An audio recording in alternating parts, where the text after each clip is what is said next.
So good morning everyone. My name is Om and you are watching UK Rider Room और स्वागत है आपको नए मेरे व्लॉग में। और आज हम बात करेंगे यजदी रोडस्टर भाई, अपनी यजदी रोडस्टर। इसका देता हूँ 360 रिव्यू आपको।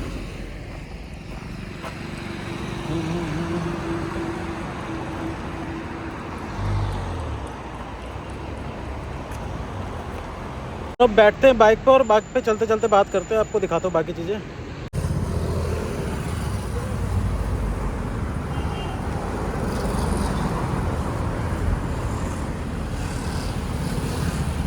इसको बनाने का सिर्फ यही उद्देश्य है, आप देख सकते हो मेरी बाइक मैंने पूरी स्टॉक जैसी कर दी है। इसमें कोई एसेसरी नहीं है सिर्फ एक क्रैश गार्ड के अलावा। एक फॉग लैंप है, वो मैंडेटरी है क्योंकि भाई इसकी लाइट बहुत रात में उतनी इफेक्टिव है नहीं। तो अब बैठते हैं अपनी बाइक पे और करते हैं राइड, और बात करते हैं राइड करते करते।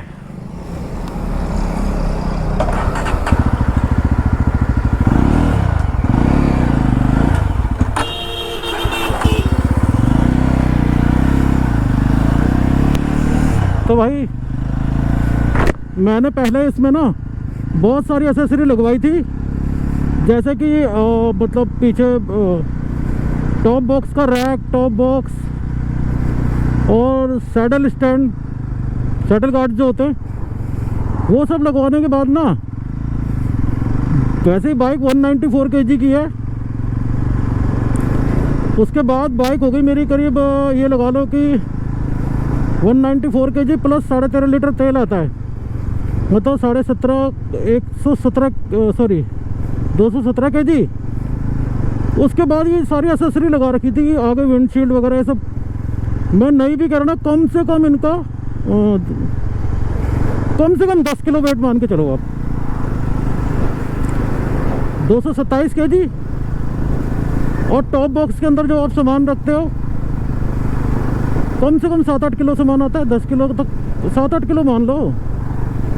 तो 227 मतलब ये करीब, मतलब टोटल मिला के ना 250 kg तक पहुंच जाता है। फिर आप लगेज बैग रखोगे 250 kg से ऊपर हो जाता है। और ड्राइव कितने kg का बंदा करता है? 80-85 kg का। तो मैंने देखा कि जब मैं स्पीति गया ना, तो मैंने 2 लेसन मिले मुझे। फर्स्ट कि बाइक जितनी हल्की हो उतना ज़्यादा बेनिफिट मिलता है कि आप लीन कर पाते हो, चला पाते हो ठीक ठाक। और ज़्यादा लगेज पीछे टॉप बॉक्स वगैरह डांग के ना, मतलब बाइक को मैंने स्टीयरिंग छोड़ के देखा तो जिग जैग कर रहा था, क्योंकि पीछे बहुत ज़्यादा वेट था। और इस बाइक को वैसे ही पीछे ज़्यादा वेट है, तो बड़ी दिक्कत हुई। और सैंस मोटर करल वाक से जो मैंने वो लगवाया था टॉप बॉक्स का रैक, उससे तो मेरा ऐसा मन कर रहा था वो रैक ना, मैं पहले जीबी गया, मेरा टूटा। फिर मैं उनको दोबारा गया, मैंने कहा भाई आपके पास इससे अच्छी क्वालिटी का कोई तो दे दो, मेरे को प्राइस का कोई इशू नहीं है, आप मुझसे 1000-1500 रुपये और फालतू ले लो। उन्होंने मुझे हफ्ता 10 दिन घुमाया कि हाँ जी हमने बोला वेंडर को आपके लिए ये मंगाया वो मंगाया, लेकिन उन्होंने मेरे लिए कुछ नहीं मंगाया, वापस वही चिपका दिया कि बोल के कि ये वाला बेटर है। भाई वो स्पीति में टूटा, जबकि मैं घर से उसकी प्रोटेक्शन करके गया था। मैंने उसमें क्लैंप बांधे हुए थे, क्लैंप जो पाइप कसते ना, ताकि, और शायद क्लैंप की वजह से वो रुका हुआ था, वरना वो रास्ते में गिर जाता। फिर मैंने अपने दोस्त सैंतन रे की बाइक पे उसको टॉप बॉक्स को रखा, तो भाई साहब उसके अंदर जो सामान था ना वो सारा उथल पुथल हो गया, टूट टाट गया बहुत सारे। उसका खुद का कैमरा टूट गया, क्योंकि भाई ऑफ रोडिंग कर रहे थे हम लोग, और सारे पेच ना जितनी एसेसरी थी खुल के गिरने लगे। तो आप अगर मेरी राय मानोगे ना, तो मैं आपको यही एडवाइस करूँगा कि भाई ये बेफालतू की मार्केट एसेसरी मत लगवाओ, बाइक को हल्का रहने दो, और जितने कम हो सके ना उतना लगेज कैरी करो। क्योंकि ना सामान इतना यूज़ होता ही नहीं है। मैं भी लेके गया था सर्दियों कपड़े ये और वो फलान ढिमकाना दुनिया भर का, यार हम राइडर है, हमने पहनने गियर ही है, तो हमें फालतू का सामान ले जाने की ज़रूरत ही क्या है? एक जैकेट ले जा सकते हैं, अंदर का इनर ले जाओ बस, और टी शर्ट कच्छे ले जाओ बस, जिसकी ज़रूरत पड़ती है। बाकी मैं कह रहा हूँ किसी चीज़ की ज़रूरत नहीं पड़ती। बेफालतू का। आप भी कभी जाओगे ना तो आप देखोगे कि आधे से ज़्यादा सामान ऐसा होता है जो कभी यूज़ नहीं हुआ होता ट्रिप पे। जो छोटा चूल्हा ले जाते हैं हम, सिलेंडर ले जाते हैं, ब्यूटन सिलेंडर, ये वो भाई कहीं यूज़ नहीं आता वहाँ पे। वैसे भी स्पीति और लद्दाख में खाना कोई ज़्यादा महंगा नहीं है, मिलने वही है राजमा चावल सब्जी रोटी, वो 100 रुपये में थाली है। तो उसके लिए इतना कुछ करने की ज़रूरत नहीं है खाने की। हाँ, कैंपिंग आप करना चाहते हो तो टेंट ले जाओ अपना, कैंपिंग का अलग मज़ा है। लेकिन वैसे मैंने देखा कि ज़रूरत है नहीं वहाँ पे, अगर आप होटल वोटल लेते हो। कैंपिंग वालों को मुझे पता नहीं, क्योंकि मैं कभी टेंट वेंट लगाई नहीं, मैंने कैंपिंग करी नहीं। लेकिन अगर जो कैंपिंग नहीं करते उनको रुकना है गेस्ट हाउस में या होम स्टे में, तो बहुत अच्छे ऑप्शन है, चीप ऑप्शन है, कोई ज़रूरत नहीं है सब करने की ना। उसमें क्या होता है, स्पीति और लद्दाख में आप भाई वहाँ पे ऑक्सीजन लेवल का प्रॉब्लम रहता है। एटलीस्ट आप किसी प्रॉपर्टी के अंदर हो तो कोई ना कोई आपकी हेल्प कर देगा। पता चल रहा है कि आप टेंट लगा के किसी एक्सट्रीम जगह पे हो, आपको कोई प्रॉब्लम हो जाए तो कोई आपकी हेल्प भी नहीं कर पाएगा ना। किसको बुलाओगे आप हेल्प करने के लिए? वहाँ तो कई जगह नेटवर्क भी नहीं आते।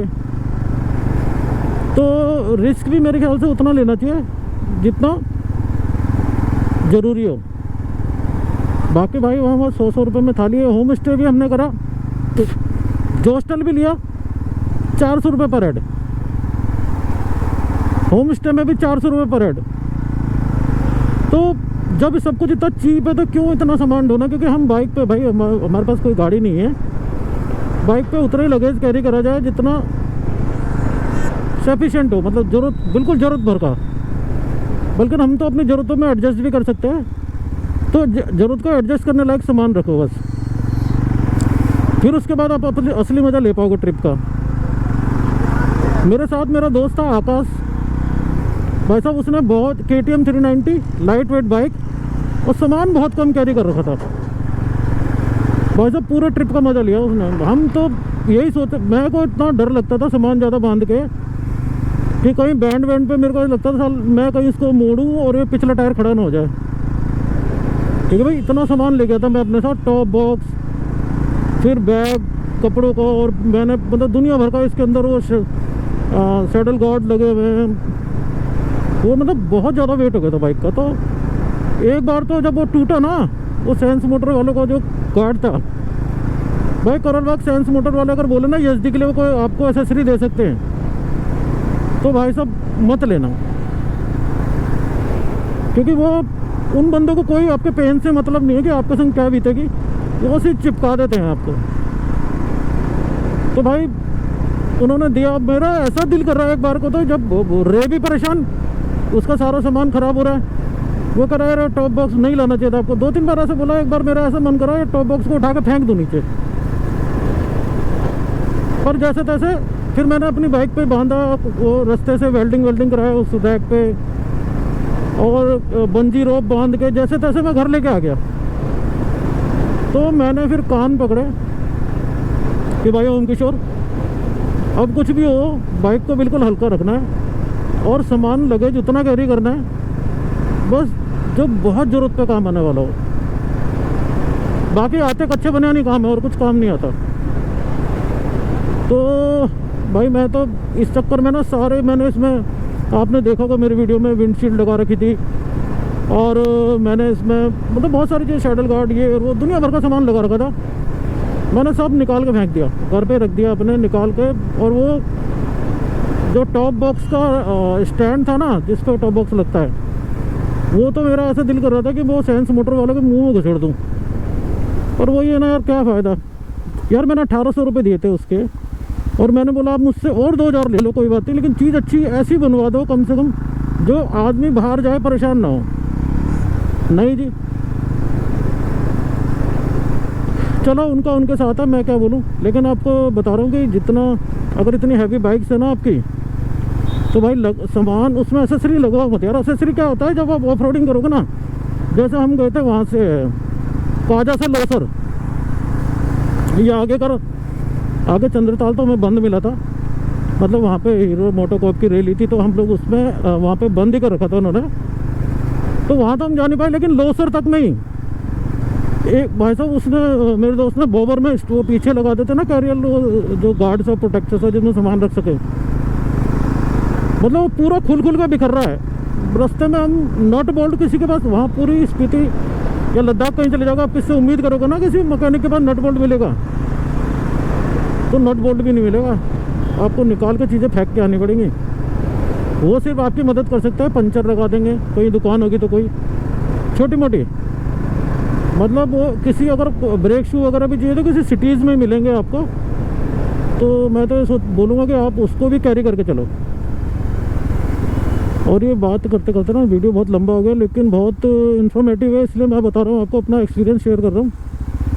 तो जितना हो सके लगेज कम, बल्कि आपको कैरी करना ना तो आप पंचर किट कैरी करो, आप इन्फ्लेटर कैरी करो, ठीक है। मतलब जो आपकी ज़रूरत की चीज़ें, जो आपके पास थोड़े बहुत वो होने चाहिए, औजार होने चाहिए, टूल्स होने चाहिए कि आपको ज़रूरत पड़े तो बाइक पे आप कुछ कर सको, खोल सको। तो ये सब चीज़ें ज़रूर की करो, ये सब फालतू का सामान ना कैरी करके अपने बाइक का वजन मत बढ़ाओ। जितना कम सामान रहेगा उतना आप ज़्यादा एंजॉय कर पाओगे राइड को। तो भाई ये तो मेरी अपनी ओपिनियन स्पीति को लेके, मतलब बाइक को लेके। और मैंने वो जो विंडशील्ड लगा रखी थी ना यार, वो विंडशील्ड से पता मेरे को एक नुकसान हो रहा था, मैंने ध्यान नहीं दिया। मैं इतने दिनों से परेशान था, अपना हर वीडियो में बोलता था यार ये कि विंड नॉइज़ आती है, विंड नॉइज़ आती है, विंड नॉइज़ आती है। वो विंडशील्ड का क्या था, विंडशील्ड से जो हवा टकरा के आ रही थी ना, वो सीधा हेलमेट के ऊपर आ रही थी। क्योंकि अभी मैं बाइक चला रहा हूँ ना, मेरे आपको देखो बिल्कुल हेलमेट में हवा की आवाज़ बिल्कुल नहीं सुनाई देगी। मैं वही सोचता था कि सारे वेंट में इसके बंद रखता हूँ, माइक इतनी अच्छी पोजीशन पे लगा रखा है मैंने, इतनी विंड नॉइज़ आती कहाँ से, सारी हवा मेरे लिए है। लेकिन बाद में पता चला वो शीशे से सारी हवा निकल के ना मुंह पे लगती थी, और मैंने देखा स्टीयरिंग भी थोड़ा हार्ड फील होता था, भारीपन। अभी मैं स्टीयरिंग मूव कर रहा हूँ एकदम निकेट जैसा रिस्पॉन्ड कर रहा है। तो भाई ये सब फालतू की चीज़ें ना हम लगवा लेते हैं, नई नई बाइक लेते हैं, शौक होता है ये है वो है, लेकिन रिजल्ट यही है। आप किसी भी एक्सपीरियंस बंदे से पूछोगे तो वो ये आपको एडवाइस देगा कि भाई सफ़र में लगे जितना कम, बाइक जितनी हल्की उतना अच्छा आप एंजॉय कर सकते हो। हाँ बाइक पावरफुल होनी चाहिए, लेकिन हेवी बाइक्स लेके ना और उस पर दुनिया भर का सामान बांध के, जैसे मैं यूट्यूब पे एक देख रहा था व्लॉग किसी भाई का, तो उसके साथ जो उसका दोस्त गया हुआ था, उनने एसडी में 2 सैडल स्टैंड भी लगा रखा था, बैक टॉप बैक सीट, इतना सामान बांधा हुआ था कि उससे उसकी बाइक ना मुड़ भी नहीं रही थी। जब उसको लग रहा था कि उसके घर पे ही उससे बाइक ये मुड़ नहीं रही, उस बाइक को लेकर आप ऐसी जगह पे जा रहे हो जहाँ पे कोई आपकी मदद करने वाला भी नहीं है, वो गलत है। तो भाई मैं बार बार बोलूँगा, बाइक हल्की लगेज कम, तो आप ट्रिप का मज़ा ले पाओगे, वरना सारा दिमाग आपका बाइक में ही लगा रहेगा। चलो ठीक है भाई, मैं पहुँच गया फरीदाबाद, अब मिलता हूँ आपसे शाम को, ये काम निपटा के सारे।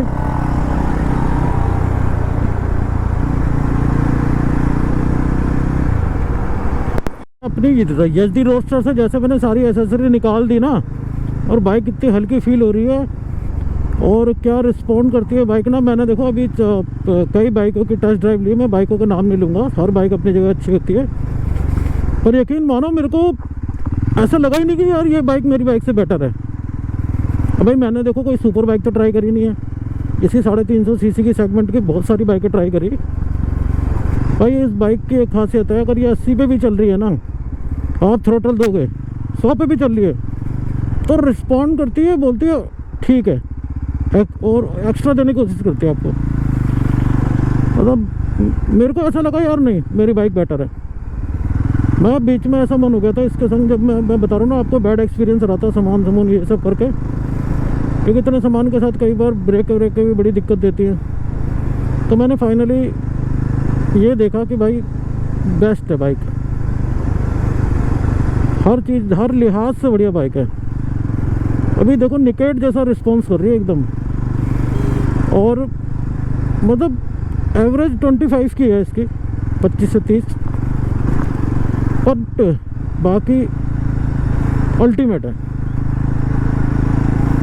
भाई। इसकी बाइक की एवरेज मुझे 25 से 30 बड़े आराम से मिल जाती है, 25 लोकल, और हाईवे पे 30 की बड़े आराम से मिलती है मुझे, बड़े आराम से। क्योंकि मैं हाँ ड्राइविंग स्टाइल पे भी डिपेंड करता है, क्योंकि मैं ज़्यादा अग्रेसिवली चलाता नहीं हूँ इसको, बहुत प्यार से चलाता हूँ। बस अपना हाईवे पे मैक्सिमम 100, अदरवाइज 60-70 100 से ऊपर जाने की मैं कोशिश भी नहीं करता। मतलब जाता हूँ कई बार बिना सोचे मतलब जैसे मीटर पे ध्यान नहीं किया और 100 पे प्लस पहुँच गए, वो अलग बात है। लेकिन मैं कोशिश करके जाता, अपनी तरफ से मेरी कोशिश रहती है कि 100 क्रॉस ना हो। तो भाई मुझे इस यजदी अपनी रोडस्टर से दोबारा प्यार हो गया। बीच में मेरा प्लान था बाइक चेंज करने का, और अब नहीं करूँगा। अब मैं जिस दिन बाइक चेंज करूँगा तो किसी सुपर बाइक पे कन्वर्ट होऊंगा। अब पहुँच गए हम लोग मथुरा रोड, और अब चलते भाई अपने शोरूम पे, वहाँ से करेंगे दिनचर्या स्टार्ट, और मिलते हैं आपसे शाम को।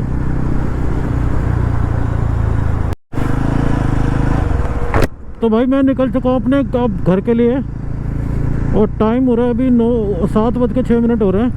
और देखो भाई साहब 5 बजे से अंधेरा, और पॉल्यूशन लेवल आज 500 प्लस है। बहुत ज़्यादा हालत ख़राब है भाई, गले में खिरखिराहट सी होती है ना जैसे, वो हो रही है। और भाई मास्क लगा रखा है तो थोड़ी सी आवाज़ अजीब सी आएगी, बट मैनेज करना पड़ेगा क्योंकि मास्क बहुत ज़रूरी है। दिल्ली का मतलब गैस चैम्बर में बैठे हुए हैं हम लोग, और आज तो छुट्टी भी कर दी है बच्चों की, सिर्फ 10th और 12th के बच्चों को स्कूल जाना, बाकी सबकी ऑनलाइन क्लास है। दिल्ली गवर्नमेंट ने ये जारी करा। हरियाणा में आज तक तो नहीं था अप्लीकेबल, ही है, हो सकता है मसले कल से चालू हो जाए, क्योंकि पूरा NCR क्षेत्र बोला था।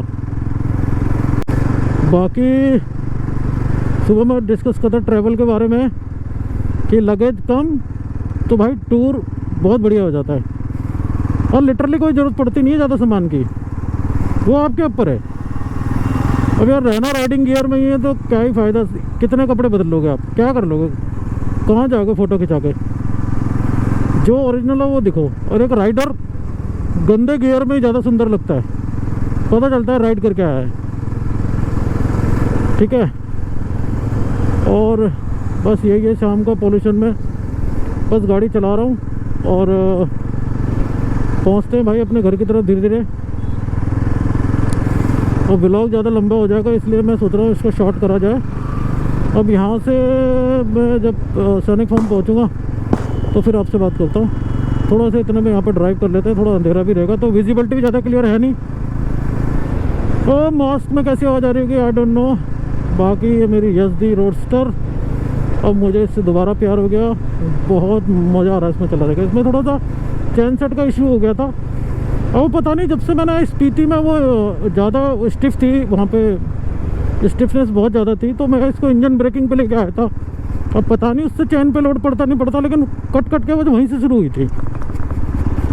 वैसे चैन सेट में ऐसे कोई दिक्कत नहीं आई थी कि चलता नहीं, लेकिन अपने को आवाज़ पसंद नहीं है फालतू की ना। अपन अभी क्या, हम लोग तो बहुत प्यार करते हैं अपनी बाइक से, तो मैंने कहा चेंज करा दो। तो कल भाई पूरा संडे मेरा बाइक में लग गया। और अभी भी इसकी जो हैज़र्ड लाइट है ना, वो लगवाई थी मैंने शिम्पी भाई से करोल बाग से, और उसका ना स्विच ख़राब हो गया।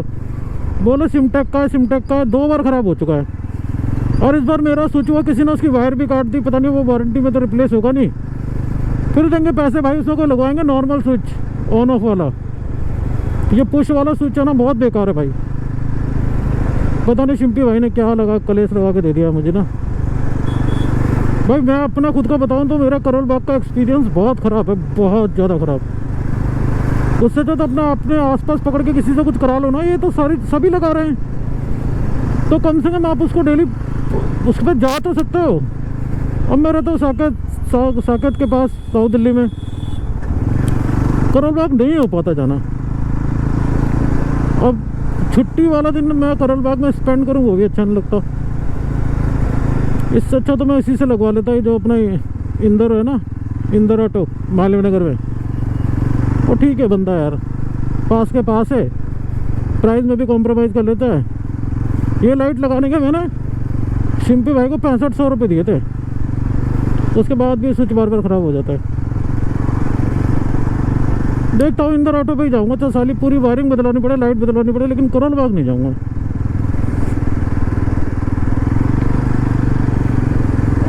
सॉरी, कई बार मुंह से अपशब्द निकल जाते हैं। तो चलो सैनिक फार्म जाके मिलते हैं वो आपसे। फाइनली पहुंच गए थे अपने घर में, और आज का जो ब्लॉग था हमारा वो ट्रैवल और यजदी बाइक को लेके था। तो आज की वीडियो करते हैं एंड और मिलते हैं नए डे के साथ। Till then take care, tata bye bye.